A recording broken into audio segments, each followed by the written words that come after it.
Good afternoon and welcome. A foggy, wet Wednesday here in the middle of June. We have now officially entered phase 2 of the provincial reopening schedule. That includes several changes in businesses and services and gathering sizes, but doesn't really impact church gatherings yet. At the moment, we need to wait for phase 3, which is scheduled for June 30th, assuming we continue to see the reduced caseloads, hospitalizations, and as immunizations continue. So until then, we remain online. And you probably know all of this by heart now. You can find us Sunday mornings, one service uploaded for 11 a.m., this Wednesday noon hour check-in, daily morning prayer, Monday through Saturday, with the occasional evening prayer or compline service, and all of these online services posted on YouTube and Facebook. As well, Monday evenings, a prayer workshop via Zoom at 6:30 p.m. I got a bit ahead of myself last week in the announcements. This coming Monday, we will look at the prayer life and teachings of Hilda of Whitby, and the Monday following, that of Henry Nouwen. If you'd like to join in, send an email to prayasucan3@gmail.com. There is also a Thursday meditation group that meets Thursday evenings at 6:30 via Zoom. Use the same email address to connect with that. On our Cathedral website, you'll also find materials for young people under the Information tab, as well as our Cornerstone newsletter under Bulletins and Newsletters. If you didn't get an opportunity to see the special service held here in the Cathedral last Friday, you'll also find the link to that on our Facebook page. Our diocesan bishop installed new archdeacons and canons and gave a lovely reflection. Well, today, June 16th, is a day known in Ireland and around the world as Bloomsday. The day takes its name not from a celebration of spring flowers coming into blossom, but from the name of the principal character in the novel Ulysses by James Joyce, a character by the name of Leopold Bloom. James Augustine Aloysius Joyce was born in Dublin in 1882. Joyce's father was John Stanislaus Joyce, his mother Mary Jane May Murray. His father's family owned a small salt and limes works, and his grandfather was a stonemason from Connemara. James was the oldest of 10 siblings, baptized in St. Joseph's Catholic Church. His early education was in Jesuit-run schools, which brought him to the teachings and philosophy of Thomas Aquinas, which had a strong influence on him throughout the rest of his life. Joyce enrolled at the University College of Dublin in 1898, where he studied English, French, and Italian. He would become active in theatrical and literary circles in the city and published his first written compositions for local newspapers. After graduating in 1902, Joyce left for Paris to study medicine, but he soon abandoned that career quest, having failed to pass his chemistry. When his mother was diagnosed with cancer, he returned home to Dublin. After her death, he began to drink heavily, and conditions at home grew quite appalling. He scraped together a living reviewing books, teaching, and singing. He was an accomplished tenor singer and won a bronze medal in a vocal competition in 1904. Later in 1904, he left Dublin and lived in Italy, Paris, and Zurich.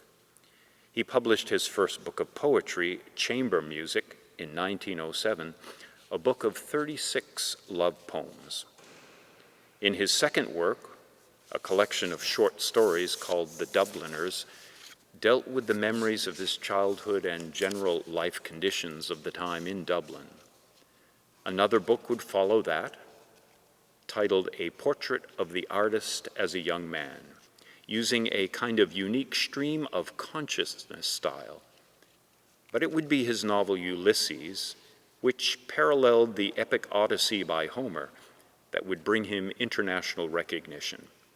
It is regarded as one of the greatest literary works in history. Published in 1922, Ulysses chronicles the appointments and encounters of one Leopold Bloom in Dublin in the course of an ordinary day, the 16th of June, 1904.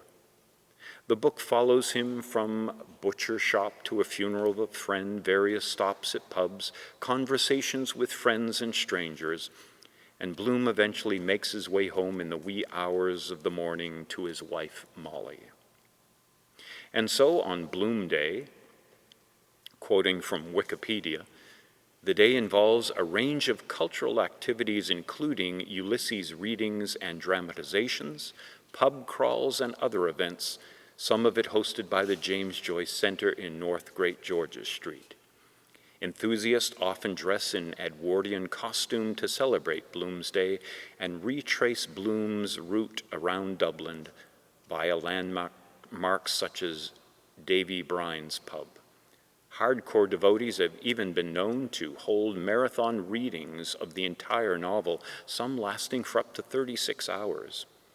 The James Joyce Tower and Museum at Sandy Cove, site of the opening chapter of Ulysses, hosts many free activities around Bloom's Day, including theatrical performances, musical events, tours of the iconic tower, and readings from Joyce's masterpiece. In 1982, the centenary year of Joyce's birth, Irish State Radio transmitted a continuous 30-hour dramatic performance of the entire text of Ulysses. And Bloomsday's festival are not reserved just to Ireland. They're held all over the world, including in Montreal. A 5-day Bloomsday festival has been celebrated in Montreal since 2012, including this year, despite the pandemic.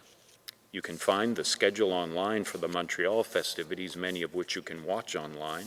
It includes readings, academic workshops, films, concerts, musical galas, cabarets, walking tours of Irish Montreal, Irish pub events, guest lectures by internationally known Ulysses experts.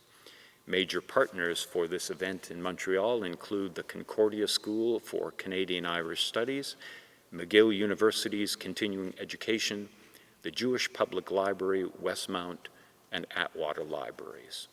Who knew? A couple of other interesting side notes. After being bitten by a dog as a child, Joyce suffered from cynophobia, a fear of dogs, for the rest of his life. And he also suffered from astrophobia, a fear of thunderstorms, attributed to an aunt who had convinced young Joyce that thunderstorms were a sign of God's wrath. Joyce also suffered from ocular degeneration, which eventually would leave him blind. So, of course, a James Joyce poem is in order. Again, most of his poems are love poems in one form or another, whether love poems for an individual or love poems of nature. And it should be noted that despite his initial success as a poet, by 1932, owing to the great success of his novels, he stopped writing poetry altogether. So from his first published collection, Chamber Music, here is a poem called "O Cool is the Valley Now." O cool is the valley now, and there, love, will we go, for many a choir is singing now, where love did sometime go. And hear you not the thrushes calling, calling us away? O cool and pleasant is the valley, and there, love, will we stay. As to a song, one that captures perhaps something of the reflective nature of Joyce's writings, is a song titled "In the Rare Old Times." This is a song composed by Pete St. John, an Irish folk singer from Dublin, famous for his song "The Fields of Athenry," which we mentioned in a previous Wednesday session here. This song is a reflection by one Sean Dempsey, who laments the changes that have occurred in Dublin's fair city, the city of his youth. So much has changed, so much that was familiar has passed from sight, and soon will pass from memory. It's probably a feeling we can all relate to these days. So the song, The Rare Old Times, and you can find a lovely version by the band The Dubliners and also by the Celtic group Flogging Molly, In the Rare Old Times. A parting prayer. This is a familiar one, an Irish blessing. The author is unknown. May the road rise to meet you. May the wind be at your back. May the sun shine warm upon your face.